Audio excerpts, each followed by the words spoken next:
Hello, and thank you for attending Kentik's virtual panel, The Edge Moves Closer to the User. Is your infrastructure ready? Before we dive into today's presentation, I'd like to go over a few housekeeping items. If you have a question at any point during this event, please use the Q&A box located at the bottom of your Zoom window. We will address your questions throughout the conversation and at the end of the presentation. Also, the recorded version of today's presentation will be available following the event. Please look for an email from the Kentik team to rewatch and share our video. Now, I would like to introduce you to today's moderator, Avi Freedman, co-founder and CEO of Kentik. Hi, and thanks everybody for joining as we talk about the edge and how things are evolving in 2020. My name is Avi Freedman. I run a company called Kentik that does network traffic analytics that drive the connected world.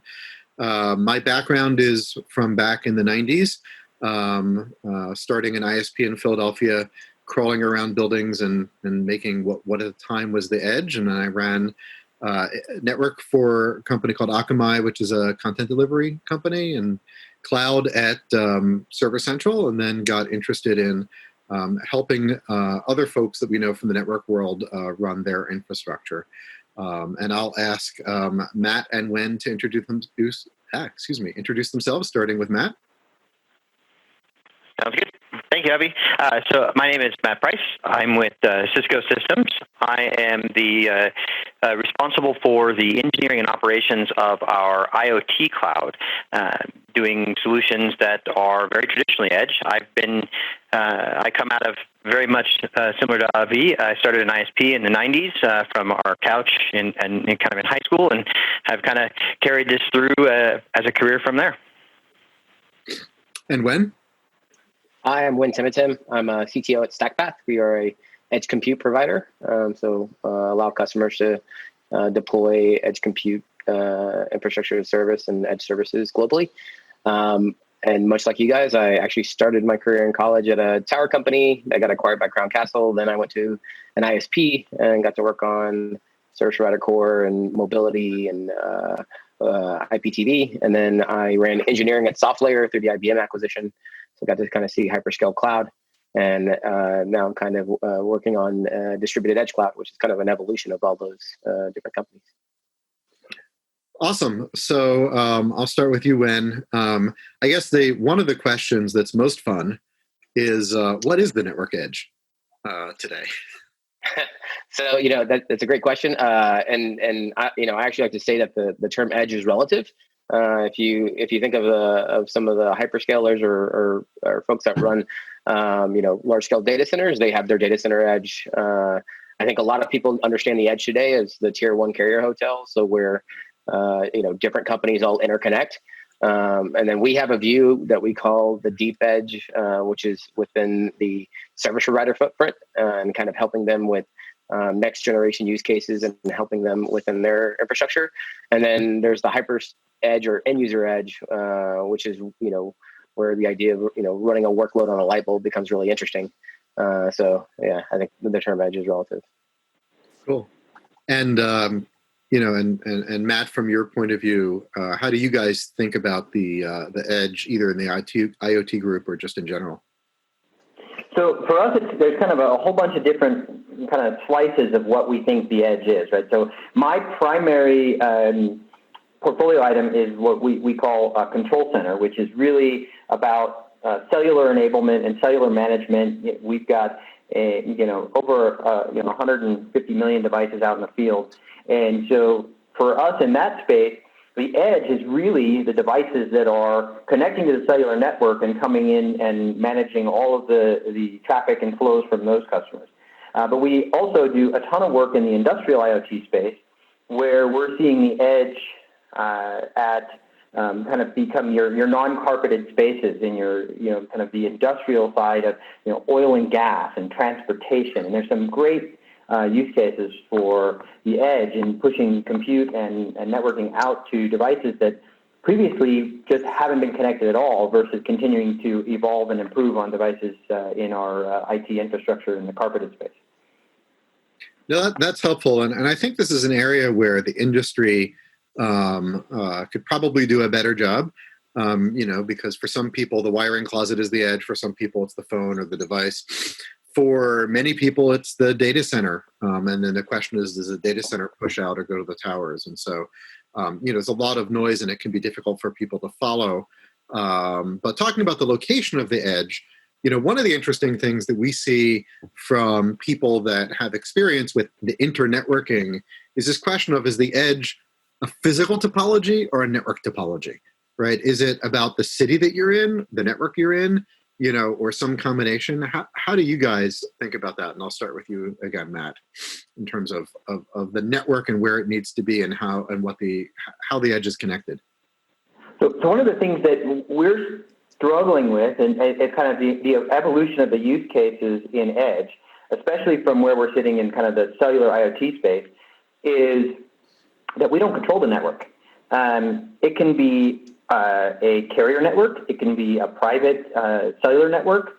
We've got devices that are on the edge that are sometimes on cellular, sometimes on Wi-Fi, sometimes on carrier. And so we've got to manage connectivity of those devices from all different types of networking topologies and technologies, while at the same time maintaining a seamless delivery of the application and functionality that those devices are using the network for. So the network becomes a vastly more complex beast to manage in this type of an edge compute scenario. How do you guys think about this, and how do your customers think about it? Yeah, I kind of agree with Matt. It depends on the application. We have some customers that are very bandwidth heavy, and so they have major updates that happen, and they cause congestion events across the internet, and they constantly try to figure out how to deal with that because they want to minimize the time to fun when people are playing games or doing whatever that is. Then we have others that have ultra low latency requirements where locality becomes very critical to them, and so depending upon the use case, they may run different workloads in different places. So there is no one size fits all answer, because then it becomes different problem for, let's say, a tier one carrier in the U.S. that's trying to figure out how to do coverage across the entire United States, whereas somebody like Deutsche Telekom in Germany may be focused on a different type of problem because of their physical deployment. So unfortunately, there is no one size fits all answer. But I think kind of the power and what's kind of going on right now is that people are revisiting how they deploy applications to better meet what their needs are. That makes sense. And we have a couple hundred customers, almost all of them doing edge, and they see the same thing, which is, it means different things to different people. For a lot of our customers, it does tend to be higher bandwidth. So network topology is even more important in some cases than physical topology, but it's not that simple. And I think this is also an area where, the industry, which is going to be more the infrastructure industry, because I don't think the application development side is really thinking about this quite as much. We might need to figure out how we can do a better job of explaining this to people, because I see, in the enterprise, just, there's a lot of noise about it. And then it is, as you say, situational. So, obviously we're in 2020. It seems like we've had at least a third of a decade over the last 3 months of evolution. It's driving change, but also a lot of it is really painful and not so good. And I guess I'm curious, what do you see in terms of how COVID and the different work patterns and different motion patterns of people has been changing the edge demand and really just network demand overall? And Wayne, I'll start with you. Yeah, that was a great question. I mean, because we have a global footprint today and we delivered, terabits of traffic, we as an IaaS player, we have to think about forecasting and capacity management. And we basically saw COVID change things overnight. So what would have taken months of traffic increase, starting around March 10th, we started to see hyper localized traffic increases. And, we could see that in Italy, traffic increased disproportionately to the rest of the EU, and then slowly, as more countries went into quarantine and shelter in place, we saw bandwidth increase and significant bandwidth increase, in fact.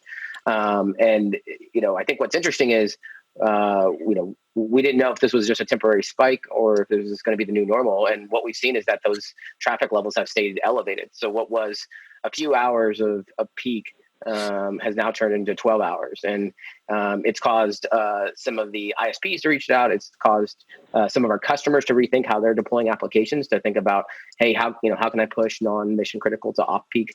I think the COVID has kind of changed the landscape, and it's caused both the infrastructure providers and some of the application developers to rethink how they do things. Matt? Yeah, I'd agree with Wen on that. I think it's very interesting to see how some of the different industries have been impacted by COVID-19. So in some areas, we're seeing these massive spikes that, to Wen's point, are becoming the new normal. And I think in terms of how we view the edge, if you were talking about what the edge looked like a year ago, you'd really be talking about specialized applications. You'd be talking about IoT devices. And now what we're finding is we are now the edge. We've moved all of the compute and networking resources that used to sit in all of our offices out to the edge, and we're really causing some interesting challenges, especially for those of us in the Bay Area. We're seeing that the network congestion, because we are routing all of our traffic back through central locations, has become really challenging. On the flip side, what we've seen in some of the IoT spaces, especially in some of our main cohorts like connected car, is people aren't moving. So we saw an enormous drop in traffic related to the vehicle cohort, and now we're seeing that's almost back to pre-COVID levels right now in terms of how much traffic we're seeing out of the connected car space. But while that's changed, none of the additional pieces have changed. The WebEx demand is still absolutely, astronomically increased, and we're seeing all of our, corporate VPN tunnels, all of our customers' VPN tunnels, all be significantly more saturated. And I think that we're seeing the IT world become the edge very, very quickly and be forced into really rethinking how they secure a mobile workforce. Yeah, we've certainly seen the enterprise customers struggling with really not technology issues, but policy issues like Matt, you're talking about, which is split tunnel VPN or zero trust. How do you haul the traffic and enable things to stay more, edge distributed in the internet? And we've seen a lot of people upgrade around that. We've seen people change architecture. But for a lot of companies like you guys and like Kentik, where you make security representations to your customers who then make them to their customers, that also puts a policy limit, on how fast we can evolve. I've seen articles talking about school buses going around in certain communities with Wi-Fi. Right? How do we do distance education? And I think there's a lot of open questions about what that's going to look like in the fall. Have you seen, with respect to the end users outside of the corporate world, and when, I don't know whether, with your wide customer base on the CDN side, are you seeing that there's generally enough, broadband? Is this an area that you think is, if we stay sort of in this world, into the fall, needs some work? We have people still on dial-up in this country, and that's something that I get asked a lot is, do we really have the ubiquity of access for everyone to play in the edge world? And I'm curious what you guys see. Yeah, so once again, it depends. There's some carriers who had invested a lot in their residential infrastructure, where others were more focused on enterprise, and so they ended up kind of quickly scrambling and augmenting capacity to deal with that shift. But I think fundamentally, COVID will start to change how everyone looks at the internet, and it's effectively becoming a utility. And so I think there will have to be additional infrastructure investment to make connectivity a first-class citizen for everyone to be able to support these things. And I think what we're kind of seeing with regards to the corporate landscape around tech companies widening, the ability for people to work from home and how that may become a permanent thing. I think that evolution will start to force the demand to change the way the connectivity works for last mile. Got it. And I guess just a quick question while we're talking about COVID specifically. For most of our customers at Kentik, they over provisioned, like you guys mentioned. and they've been able to deal with, they've either had smart hands locally in region, or they've been able to deal with really lights out operation. But if the edge is really pushing the number of locations where we're deployed or changing the architecture, are you starting to see any impacts, if the COVID restrictions stay longer, on our ability to do some of the build outs that we or customers have been planning on? I'm curious if you guys are seeing any trends or concerns there. Yeah. So from the IS side, oh, sorry, go ahead, Matt. Yeah, go ahead, Wen. Yeah. So, I mean, we've seen it just from in our ability to scramble. Data center restrictions with regards to social distancing, time limits on how the team can operate. For example, there's a carrier that only allows 4 hours of work time within our cages. So that's been an interesting challenge, even just dealing with the demand we have, where we already had equipment in place and, or things in our queue. I think that's it's going to be a pretty interesting challenge over time as we have to maintain that social distancing aspect. And I think on the carrier side, they're going to have the same challenges, with respect to building, last mile out plant. Yeah, we're seeing it. I think a lot of what we're seeing now is going to subside, but we're seeing definitely challenges, and we've had to change the way we work. We've got, some of our customers where we're trying to install infrastructure in data centers where our typical model has been to have a very small group of consistent people who will travel to do our data center builds out so that we maintain consistency worldwide in how things are deployed in the services that we run. Well, I can't get people into those countries. Even some that will still allow travel, my guys have to sit in country for 14 days before they'll be allowed inside a data center.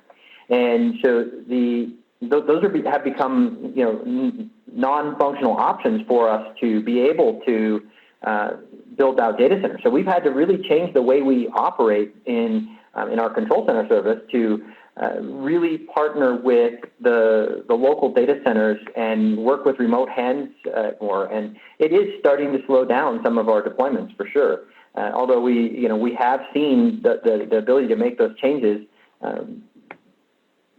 bear fruit, and we are making things happen. We aren't in a position where, I think in any place where we're fully stopped, but we've definitely had to work differently. So it seems like there's both potentially more demand for instrumentation of, electric networks and municipal networks, where sort of the same thing is causing people not to be able to go out and do some of the labor intensive things that they wanted to transform away from anyway. At the same time as we need to make this infrastructure, which I think is an interesting policy question, like broadband access, which is, ISPs were generally included as essential businesses, but from a policy perspective, these infrastructure investments need to be able to be made, and we need to be able to do these things so that the rest of society can function. And I think it's also an interesting industry question of how do we talk about that? And so far, most of our customers have not had issues, but as we start doing planning, both for BCDR and what changes, might be needed and how we expand, we see a lot of infrastructure providers asking these kind of questions. So I don't think there are any easy answers, but we'll keep talking about it and see if there are tips and tricks that we can share. So entering 2020, a lot of these things that have been accelerated for not so good reasons were already sort of on the plate. And as you think about Edge, with the original 2020 plans and beyond, what have you guys seen sort of differently? And, Matt, I know you've done a lot of work with cellular, and I think there's a lot of interest in that. And when sort of with the compute enablement and how that's adapting. But any other changes that you've seen or strategy or demand from customers also? And I guess, Matt, so sort of entering the year, what was already on your radar as different kinds of network architecture and engineering that you were planning to continue to evolve the infrastructure? Yeah, sure. Sounds good. I think the big one for us, we're in cellular IoT markets, and the big one by far is the migration to 5G and enabling significantly more bandwidth and lower latency applications throughout the industry. And the use cases that are opening up as a result are really astounding. And I haven't seen at this point any of that slowing down. Even in the car manufacturers, who have obviously taken a pretty significant hit right now and are moving really fast and really hard to getting to enablement of 5G. Like just one of the kind of statistics that I'd like to look at is, we've got, we compare the electric vehicles to the internal combustion vehicles, and you think that that's a motor problem, but in terms of a data and networking problem, a typical so cellular connectivity back to the car manufacturers who are using those links to collect telemetry data, to push software updates down to the vehicle. A typical internal combustion vehicle on a 4G network is passing about 50 megs of data a month. In the electric vehicles, they're passing nearly a gig a day. So the amount of data volume that's coming out of these newer vehicles with newer capabilities is really, really astronomical. And getting us to 5G and be able to do lower latency applications is something that these car manufacturers are counting on to get us to the next level of sophistication in what's being done in the vehicles. And when you mentioned both sort of the edge compute side, but also work with telcos, and I'm curious how you guys were thinking about that entering this year, edge network architecture, evolution, and deployment. Yeah, so I think Matt hit the nail on the head with respect to things haven't slowed down. So we're in similar discussions with the telcos about how to build a 5G MEC compliant design and leveraging our edge compute platform for those services. And whereas before, there was more conversations around, virtual RAN functionality, virtual EPC functionality.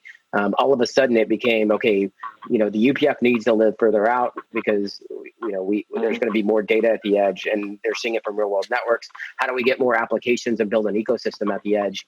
So it's actually accelerated more of the pure mobility discussions to now thinking more about the applications because of the pain points that they're seeing in real networks. So it's actually been really great because it's been an accelerant to thinking higher up the stack. Higher up the stack, but also virtualization, right? So the ability to have this all be multi-tenant in infrastructure, and I think you both see that in different ways with when you're building so that people can deploy apps there. I know the service providers themselves are thinking about virtualization, in their edge. Is that something that you're seeing, as a major trend? Yeah, and VNF and CNF, right? So deploying container native applications to be able to support these use cases, being able to scale up and scale down, and I think that goes back to kind of the way the internet had been trending, right? The old days of everything being kind of steady state with traditional peaks and troughs were going away. All of a sudden, everything was peak events, and kind of the binge watching aspects of consumer behavior. So that evolution was accelerated in 2020 with COVID, and then now all of a sudden it's okay. How do I build an infrastructure that can solve my core NFV needs, but also start to allow these next gen use cases to deploy faster? And Matt, you guys have been at the center of some, I'll say greenfield telco deployments that have designed this in. I mean, what are the lessons that are really working for them, or there are more investments that they're hoping will pay off, that are not yet being utilized by the partners? So one of the fun ones that we've been working on is we've been working with Rakuten to deploy a ground-up virtualized cellular network in Japan. And what they started with was, we're going to do every function virtualized, which created some really significant challenges in how they built it out. And so to get every function virtualized, including the radios, you had to be able to put compute that can manage the virtualized radios at the tower. So they started with having to build customized compute infrastructure to go inside their telco closets that sat at each of the towers to be able to virtualize the RAN function. And that goes all the way back. And what they've been able to do by leveraging a complete virtualized stack is they're operating at roughly 1/10 the headcount to operate as a traditionally deployed infrastructure. So there's real gains that they're seeing as a result of being able to do the virtualization at the edge. And they're also seeing a much, much faster ability to innovate and change things because they're not tied to physical infrastructure that has to be replaced in tens of thousands of locations every time they want to make an upgrade. So you'll see a much more innovation coming out of SPs, which has been really challenging based on some of the traditional hardware deployment methodologies. Cool. So that actually bridges, I guess, to a next set of questions, which is a lot of us live this trying to build the infrastructure and think about how people use it. You're talking about sort of designing ground up control infrastructure that assumes distribution and scale and I guess radios are cattle and not pets rather than servers. But at the same time, people are. I'm curious. As you see people take applications that have been more traditionally architected, whether it's VMs to containers or sort of CDNs with with origin compute versus edge compute. What are you seeing changing, or what are you seeing as sort of gaps that people are still struggling with educationally in terms of application architecture to utilize the edge properly? I mean, does everyone understand how to use this today, or are there some gaps that we're still working through? Wen, I'll let you start. Yeah, so it's a great question, and we've kind of seen the outliers that have gotten there really fast have been cutting edge companies, so young startups that have built their applications ground up, and then also some of the hyperscalers who understand those problems and have the resources to throw at re-architecting their applications. But that middle market, I think, is where things have been tougher because their first foray into virtualization may have been to just take something that was a hardware appliance, take the entire thing, virtualize it, and that was their strategy. But similar to in the mobility space, the concept of control plane, user plane separation, that's going to need to happen with regards to other applications of, there are components that need to live in public cloud, and then there's other components that need to live at the edge. And I think that's going to take a little bit more time.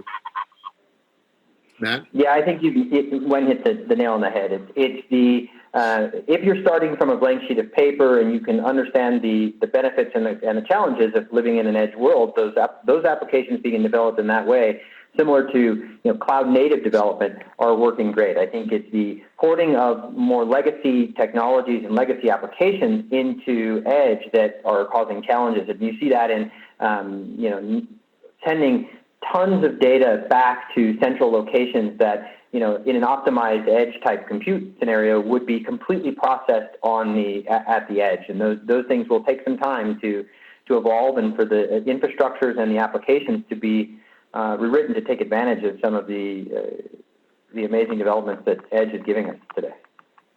Yeah, I'll share a couple of examples what we see, because we're seeing basically the same thing. Is even the people that have moved beyond lift and shift and sort of designed for native virtualized infrastructure are still struggling with what does it mean to not be what does it not mean to not have stateful storage, or what storage primitives are needed at the edge.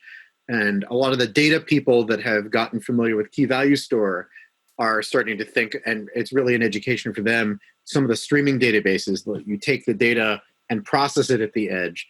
And I think this is an area where even in our web company customers, if you ask most of them, gaming, ad tech, a lot of people, they're not really seeing how would I manage 300,000 locations where I'm taking ingest to the app.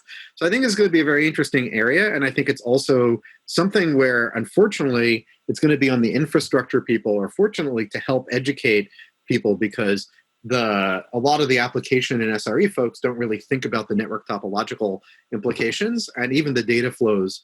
And so this is something I will put out a call to you guys and anyone else that I think, like the taxonomy, there's a lot of education to do here. And one of the reasons I asked you guys is because it's important to dig beyond the marketing into what we actually do, and you both have a lot of examples.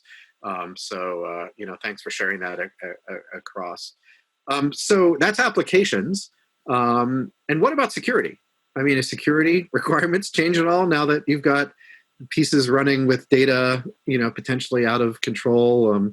What are you seeing in your conversations about security and what people do at the edge? And Matt, I'll start with you.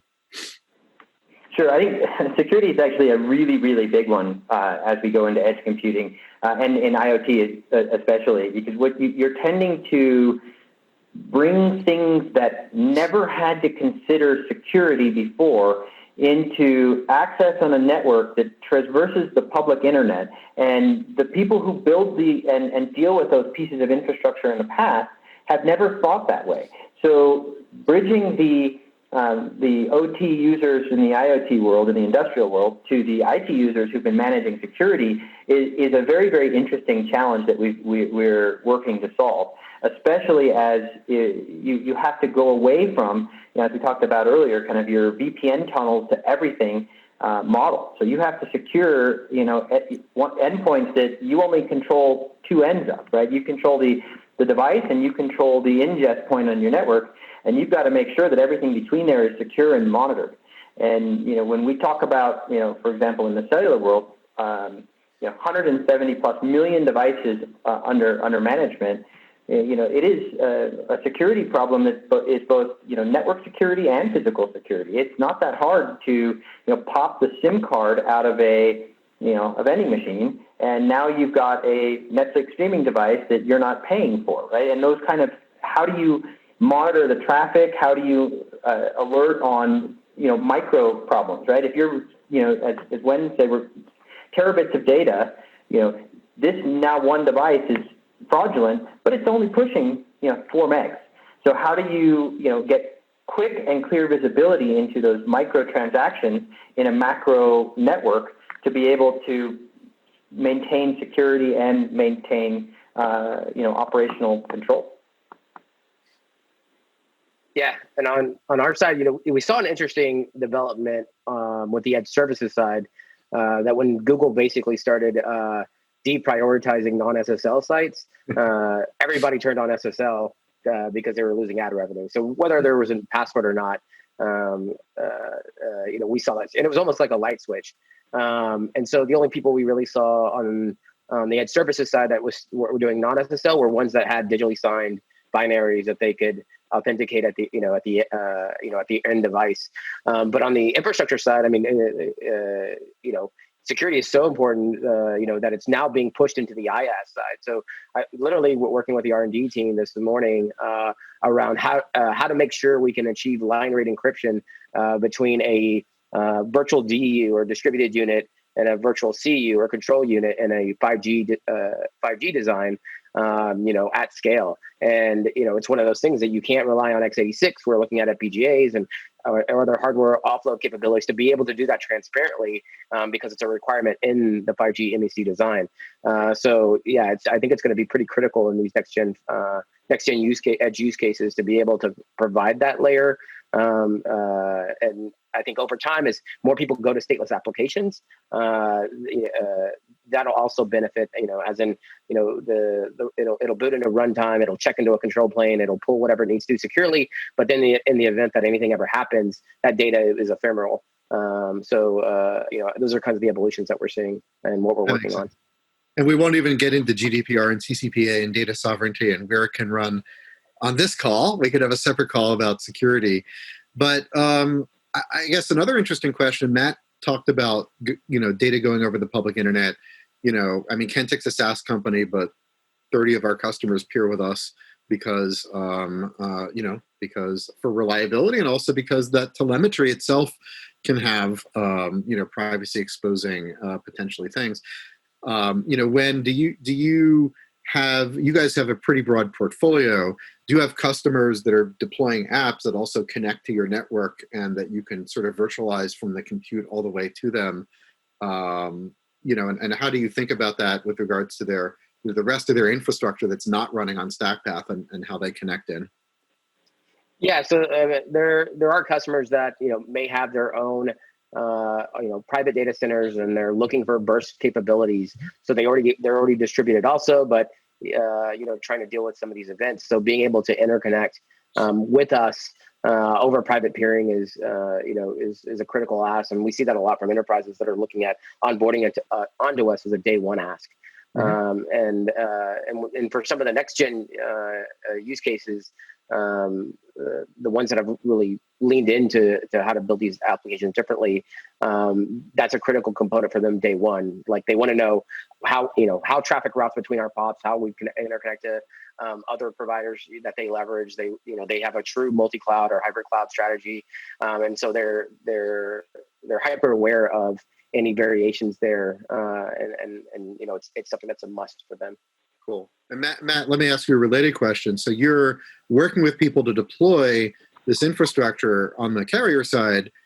Are they virtualizing, again, to use that word sufficiently, that some of the application folks can connect in a controlled or private or direct way to the edge, or is that still more R&D, or advanced thought? Like, what's the interface between parts of the carrier network that people are going to run those applications on and wherever their home base is?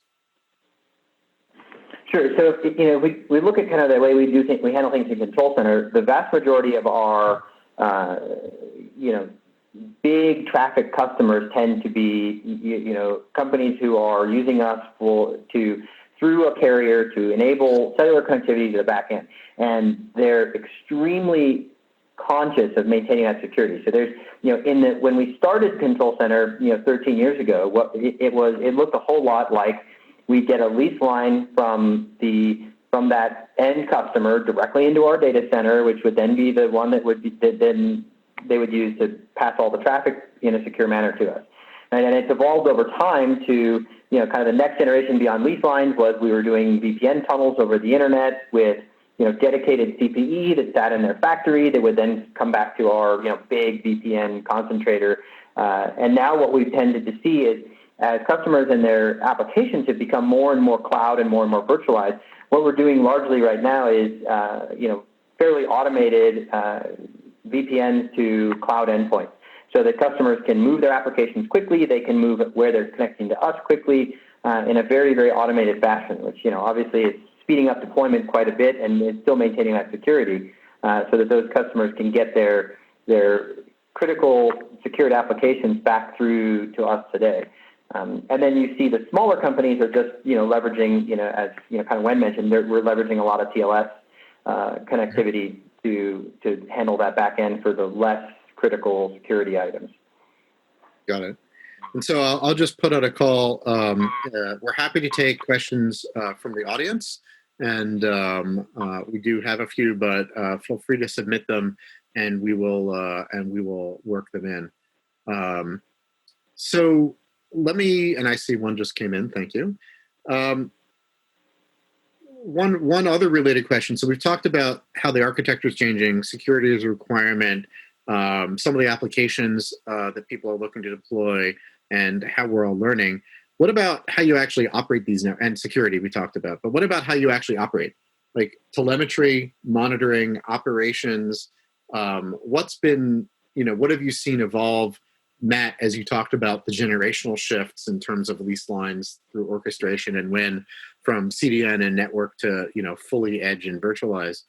What are you guys seeing as the challenges and the things that you needed to build to actually get visibility and run these? And Wen, I'll start with you. Yeah, so we took the approach of using our edge services like the CDN as kind of the first customers of our platform, and in the WAP and everything else, and we saw this huge data problem, right? And where doing at peak 20 plus terabits and millions of requests per second, all of a sudden we had to build data store that could ingest that.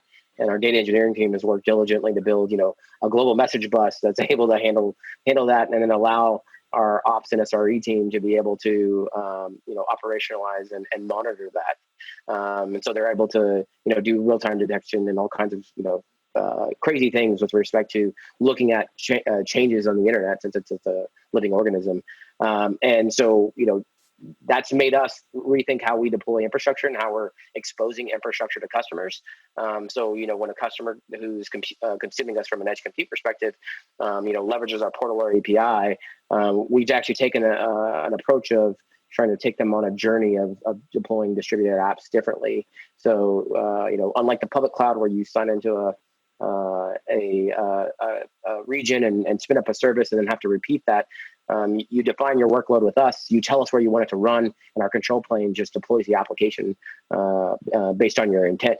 And as we get further and further into the edge with some of the work we're doing with service providers, the last thing we want to do is have to surface thousands of cell sites. So we'll move to a purely intent-based design where let us just tell us what your intent is. Is it is it high bandwidth? Is it low latency?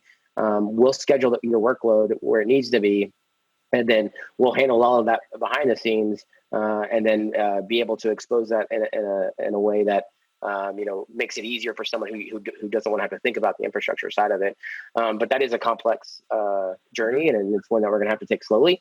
And then, like you said earlier, there's going to be there has to be a huge education in helping customers think differently about their applications to get there. And Matt, on the monitoring and operations side, and visibility and control, what are you seeing as the changes needed and maybe what's still in front of us? Sure, I'll talk about it from two different kind of aspects. Right, the first thing from where we run a large service. The challenge that we've seen is in the past you had a circuit and it had you could manage that circuit as a single entity. And what's become the challenge as we move more and more to edge and we have more and more connectivity challenges is it's not an up or down question anymore. You have to have thousands of data points to determine that any one circuit is behaving correctly, because you've got to be able to look at traffic patterns across all the various components, across all the various connection points to the network to understand each of their individual behaviors. Right, so this is where having AI and ML type monitoring, in addition to all the pieces that Wen meant, are absolutely critical for us to understand how the behaviors are changing in the network to determine what is aberrant and what is not. When something goes down and you lose a card, it's very easy to determine. When things are up and running but not behaving correctly at scale, it's really, really challenging to solve those challenges. And just the number of monitors you need in place to do those things now, you can't manage it in traditional ways. It has to be fully programmatically managed. We're seeing a shift to software engineers are managing monitoring, not operations guys anymore, because the amount of intelligence needed to drive those systems is really quite something these days. Yeah, I think that's something we saw with the first generation of routers that started doing distributed processing. Was it used to be that your router was up or rebooting, and then the state called confused got introduced, which is it's on, but it's not doing exactly what it should be. And then how do you do that? And that's a lot of the push for streaming telemetry is to get the data for that. But as you say, then that's sort of like, with the cars, like, if you turn on streaming telemetry versus SNMP, all of a sudden you're getting, potentially thousands of times the amount of communication. And we see this in our business where people are trying to take the Kubernetes, orchestration all the way down to potentially transport and the network in between and put it all together. And Edge is really changing that. I guess the last question along this arc is, so security, architecture, monitoring, operations, what about the people? It's to find people, and when, you talked about, and I know you guys run some hardware acceleration, so it's not just software, it's not just CLI moving to API. Are you finding that it's possible to recruit and train or find people that sort of understand this from a multidisciplinary perspective? Are there things that we need to be doing to educate people? Not just you need to learn Python and as I said, not use CLI. Has this been a challenge for you or, an opportunity? And Matt, I'll start with you. Recruiting people that can help with all this.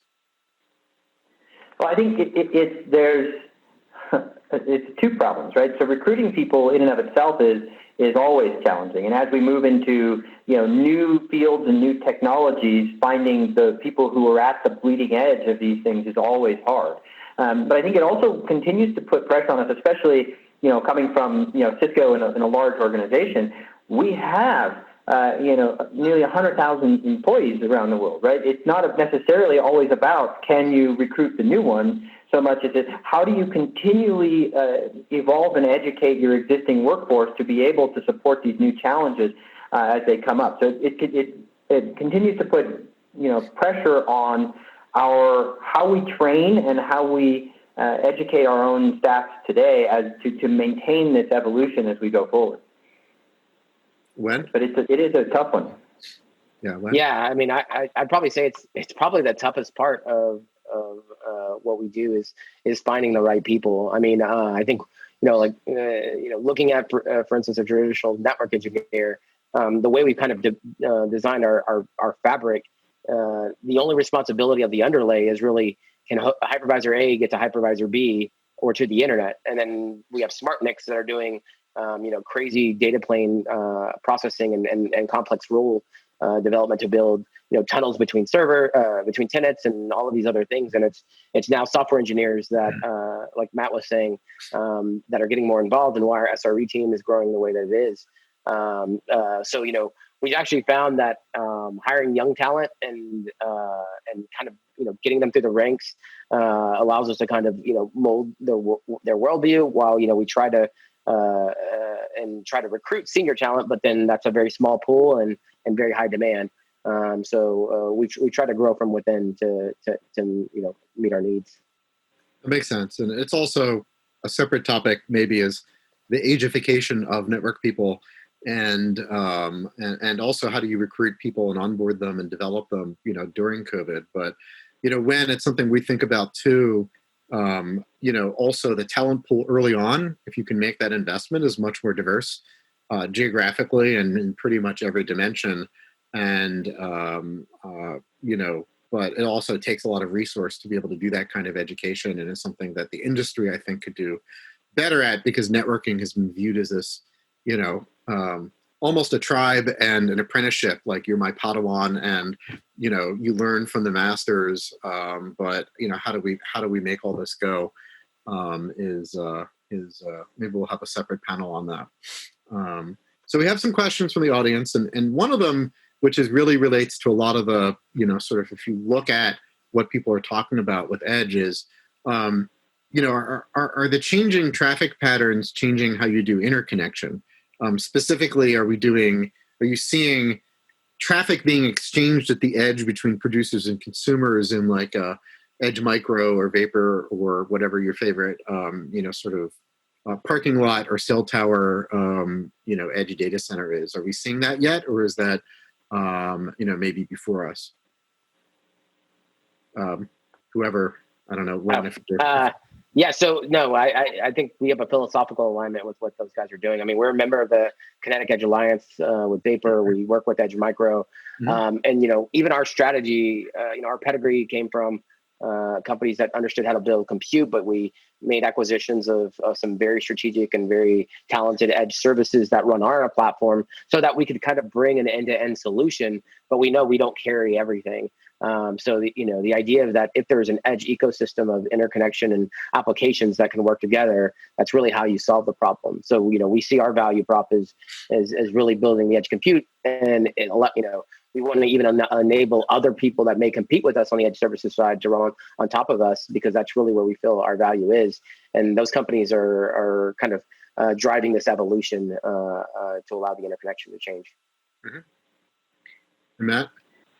Yeah, I would agree with Gwen. I think where we sit, it tends to be kind of being dragged where our service providers are co-located. And as they are starting to talk more and more about how do they reach that, that kind of that Vapor, that edge co-location perspective, and looking at 5G MEC and all those types of compute scenarios, we're absolutely dealing with how do we re-architect the SP, core networks, where we used to be, a small number of really big data centers where all, your packet core traffic would route through, to migrating to, CUPS architectures where we're seeing the user plane sit all over the place in hundreds of data centers instead of single-digit large data centers. So that's absolutely, I think we're seeing the evolution to it. I don't think we've seen a whole lot of actual realization of it yet, but as you see, kind of from my side of the world, as you see 5G becoming real and becoming ubiquitous, you're going to see significant push to kind of taking the entire application out to those kind of MEC edge deployments. Yeah, and I think that matches what we see, which is there's the intent to exchange a lot of bits there, and the realization, the belief, I would say, that that kind of architecture is needed, but we don't see 5% of the bits for our edge-focused customers being exchanged at those locations today. But people are definitely making investments in deploying. So again, maybe we'll do a November panel and do a check on how things have evolved. On the other hand, some of those deployments that are planned, get caught up in supply chain and physical deployment. So it'll also be interesting to see, can we push as much of that as is planned, or will some of it be more backhaul while COVID is still on? So it's may you live in interesting times. It's at least we're never bored. So we have another question, which is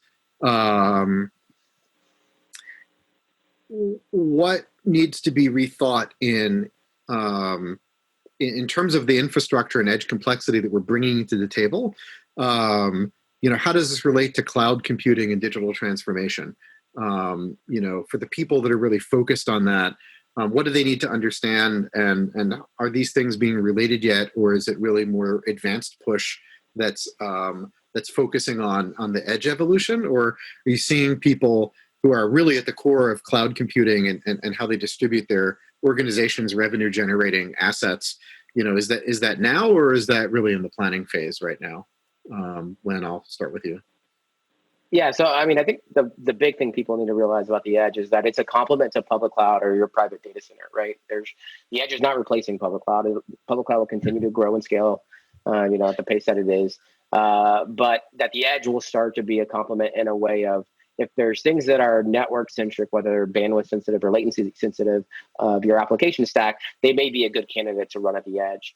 And so because it becomes this geospatial population density problem, like you have to size how your application runs differently based on how much traffic is going to come in and how much of the population that you're serving.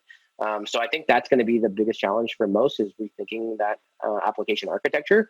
But if you lean into that with that concept of what components of my application needs to evolve to the edge, I think that's the first start. Mm-hmm. Matt? Yeah, from what we see, a lot of our customers that we're working with, especially in the industrial side, it's real. They are pushing serious work to the edge because that's where the things they need to manage are.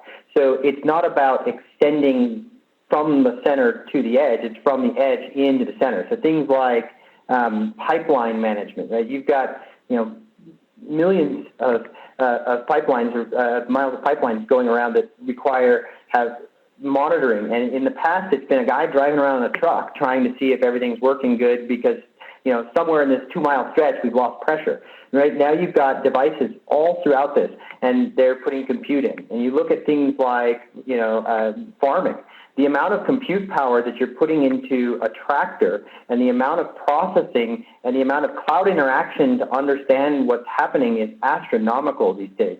And so you're seeing at those types of industrial solutions, real applications of compute at the edge that are now talking back to really complex applications in the cloud that enable them to do things that would be unimaginable just even 4 or 5 years ago. Yeah. And we had a related question, which is sort of what technical limits or elements need to be tackled to accelerate. And as you guys talked about, the application architecture, and I think also education, of what does this look like and how do people use it? We see that as a big, limiting factor, and an area where we need as an industry probably to help a little bit with. And then we have one last question. I think that'll be what we have time for, which is about private wireless networks. So, the enterprise side of it. The question is, enterprise are looking at building their own private wireless networks. How will that impact network interconnections and the ability to monitor traffic, do QoS, and bring it, sort of under one management plane? And I don't know, Matt, are you seeing the enterprise side of that at all? Or at least the service providers trying to support that in your work? Yeah, absolutely. And I think that's where we're seeing it has been a very, very hard problem to solve. And why you haven't seen that today is because we've lacked some of the key technologies that enable enterprises to successfully run those types of networks. And as you start to see those control and user plane separation type options, we're able to start putting radios and user plane functions inside a single enterprise, whether it's a campus network or a factory floor, where wireless is just not a great solution, and then have that be controlled and managed by the cloud, which allows our service provider partners to be able to offer solutions that are completely in their wheelhouse in terms of managing mobility solutions, but allowing that to live on-prem at an enterprise and provide the service needed there, which means you're not having to have your enterprise IT organization who has got now learned to manage a complete mobility stack, right? And so that's a really key piece. And then also, because of the way you can deploy it in that model, allows for seamless roaming between your enterprise cellular network and your carrier's cellular network. So you can get a service from, say, an AT&T that has a completely enclosed private network that services your campus. But when your employee gets in their car and drives home, that device seamlessly transitions onto the carrier's network and allows you to maintain policy across both. So it's a really some great use cases that are being enabled by the current technologies in mobility for that enterprise case. And what are you seeing with StackPath?